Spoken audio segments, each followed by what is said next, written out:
Welcome to వీధి నిజం TV. ఇది పక్కా తెలంగాణ ప్రజల గొంతుక. కోల్చారం మండలంలో సర్పంచ్ కుర్చీల కోసం రహస్య రాజకీయ కదలికలు. గ్రామాల్లో నిశ్శబ్దంగా చెలరేగుతున్న సమావేశాల జ్వరం. మీ వీధి నిజం టీవీ ఛానల్లో ప్రత్యేక కథనం. ఎపిసోడ్ 1.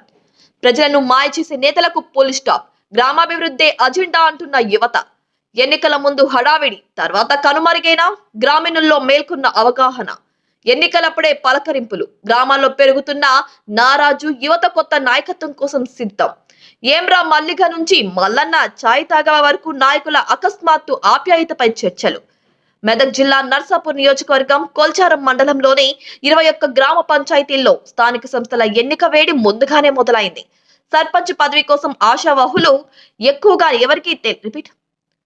సర్పంచ్ పదవి కోసం ఆశావాహులు ఎవరికి తెలియకుండా రహస్యంగా గ్రామాల సమావేశాలు నిర్వహిస్తున్నట్లు స్థానికులు చెబుతున్నారు.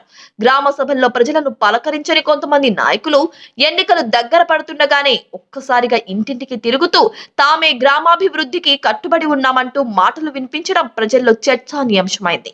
ఎన్నికల సమయంలో మాత్రమే కరుణ చూపి తర్వాత కనుమరుగైపోయే నేతల పట్ల ప్రజల్లో అసంతృప్తి స్పష్టంగా కనిపిస్తోంది. ఏమ్రా అన్న ఎలా ఉన్నావు అని కూడా పలకని కొంతమంది నాయకులు ఇప్పుడు మల్లన్న చాయ్ తాగావా, అన్నం తిన్నావా అంటూ అకస్మాత్తుగా ప్రేమ చూపించడం ప్రజలు ఎవరికీ అర్థం కావడం లేదని గ్రామస్తులు అంటున్నారు. ప్రజల్లో నమ్మకాన్ని కోల్పోయిన నాయకుల బదులు గ్రామ సమస్యలను నిజంగా పట్టించుకునే నాయకుడిని ఎన్నుకోవాలన్న ఆకాంక్ష గ్రామాల్లో పెరుగుతుంది. యువత కూడా ఇదే ధోరణి ప్రోత్సహిస్తూ మభ్యపెట్టే నేతలకు గుడ్ బై చెప్పే సమయం వచ్చింది. గ్రామాభివృద్ధి అసలైన అజెండా కావాలని మొదలైన చర్చలు సాగిస్తున్నాయి. స్థానిక సంస్థల ఎన్నికల వేళ గ్రామాల్లో నెలకొన్న ఈ కొత్త రాజకీయ కదలికలు మరిన్ని మార్పులకు సంకేతాలిస్తున్నాయని ప్రజలు భావిస్తున్నారు.